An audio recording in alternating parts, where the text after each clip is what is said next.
Let me see here. Then we have... Moving on, Brad. So here we go. The team that should have been in the Super Bowl last year for the NFC. We have the New Orleans Saints over under 10 wins. Ooh, that one's up there, hey? Mm-hmm. I know Cowherd's down on them. I am not, man. I really like Drew Brees. I don't see any reason why his production is going to trail off. Do you? They just signed that wide receiver. I forget his name. Michael Thomas, yep. Michael Thomas, yeah, thank you. And I think they got the pieces, dude. And I think New Orleans is rowdy. And if they could just get over what happened last year, they can move forward.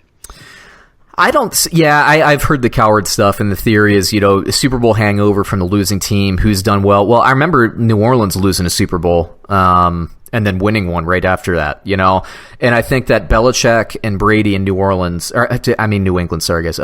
Belichick and Brady in New England, there's leadership there. You have a good coach, you have a good quarterback. They've been there before. Well, look, Peyton and Breeze are no slouches. They have a stacked roster. Yeah, man. Nobody could run on them last year. Are you telling me that because they lost the Super Bowl, people are just going to gash them on the ground? I don't believe it. I get what Cowherd's saying, but I think that's more applicable to like a young kind of immature team. I think one of the examples that Cowherd brought up, I think, was the Seahawks when they lost that Super Bowl to New England. Well, there was already infighting before that Super Bowl. Sure. There was the Legion of Boom, and it was becoming Russell Wilson's team. It's different. I think that the Rams, losing. I know he's kind of saying, I don't know, is there going to be a Super Bowl hangover from that?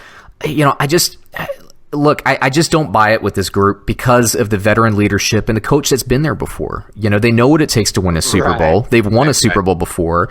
And, they've had some tough break. Oh, Brad, man, listen to this. So I don't know where I saw it, but there's a YouTube video out there. This you should definitely watch when you get a chance. It details like the last 6 playoff runs that were ended in New Orleans. And one of them was that, you'll remember the play, it was a San Francisco game, and Vernon Davis caught a touchdown pass from Alex Smith right at the end of the game. Then there was that Marshawn Lynch run against Seattle where he stiff-armed everybody and towards the end of the game and iced it.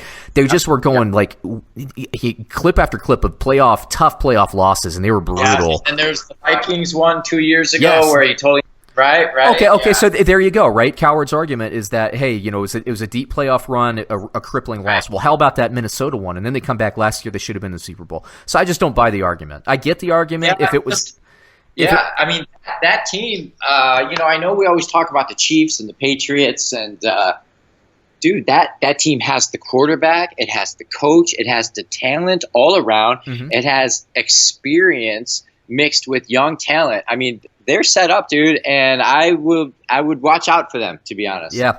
And again, I go back to this. We talk about, and why wouldn't you, their offense, right? And I think that Kamara, look, Ingram left. Ingram went to Baltimore, but they replaced him kind of with a unheralded move, Latavius Murray, who came over from Minnesota last year. We know Latavius Murray can run the ball. He's been kind of like a journeyman. He started with Oakland. He went to Minnesota, but he's ran well wherever he's gone. Last year, 140 attempts, 578 yards, 6 touchdowns. He can also catch 26 targets, 22 receptions. He's a good counterpunch to everybody who we know. Alvin Kamara is going to be great. Michael Thomas, a couple weeks ago, Brad, we were talking about holdouts. Similar to Zeke in Dallas, you and I said, look, for New Orleans to be a Super Bowl team, they got to get this thing done. They got it done, and they got it done quickly. So that's done. Traquan Smith did pretty well in his rookie year. I think he'll probably be I think he's going to be a feisty little guy on the, he's not little, but a feisty guy on the other side of the ball, opposite Michael Thomas. I think he'll be talented. They still have Ted Ginn. They still have that guy, I think Keith Kirkwood. I know it's Kirkwood. They added Jared Cook to this offense. Like, they have weapons everywhere. I like Jared Cook. Yo, let me ask you something. Is there any reason whatsoever that we could possibly assume that Drew Brees would slow down even a notch? And this was another thing that I saw in Cowherd, right? Is they said that, Drew Brees last year looked old at the end of the year. He looked old.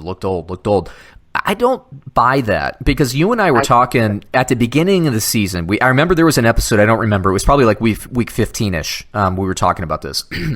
And I said, the start of the season last year, the 2018 Los Angeles Rams came out of the gate on fire. And then the rest of the league kind of caught up to them. And I compared them to that Packers team that started 11-0 years ago. It's like, they came out, nobody could touch them, and then the rest of the league caught up to them, and they had an answer. And then it was just like they were just slogging through the rest of the season and fighting. Well, I think New Orleans had that same stretch. They lost like in week 1 or week 2, and then won like 10 straight, and nobody could touch them. And then as they were getting there, teams were starting to figure out the offense. I don't think Breeze was getting old. I think the rest of the league was catching up. And we see these cycles. Like, whoever's the best in weeks 1 through 8, and there will be teams that are going to start 8-0, 7-1. There are going to be teams. That's not the team that's necessarily going to make the Super Bowl. And you and I talk about this, Brad, too. New England, they're probably going to start the first 8 weeks 5-3, 6-2, yeah, and they're going to be there at the end.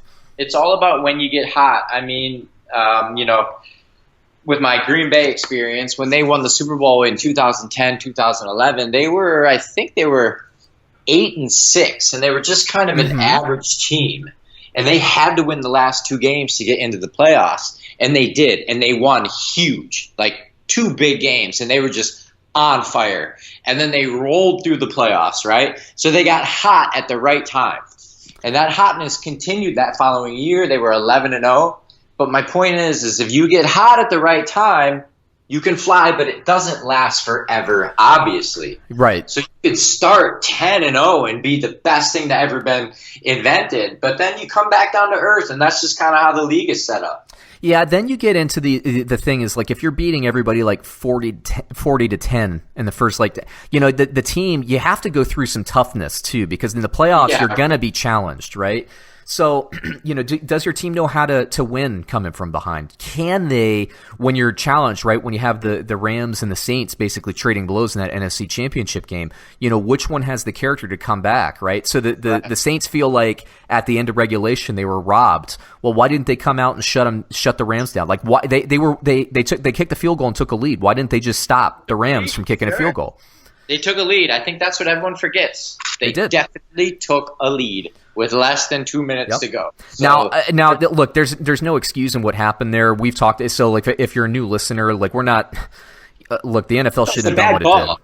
It was awful. It was awful. It was horrible. It was one of the worst of all time. Yeah. But okay, sorry about your luck. Yeah, I know. Yep. Yeah. All right. Yep. So anyway, look, I like the team. I find it hard to believe that this team finishes 11-5. I see him as 12-4. I do, Sean. What's up? I do as well. I'm with you. Yeah. So Brad and I are both on the over there. Unless like Drew Brees gets hurt.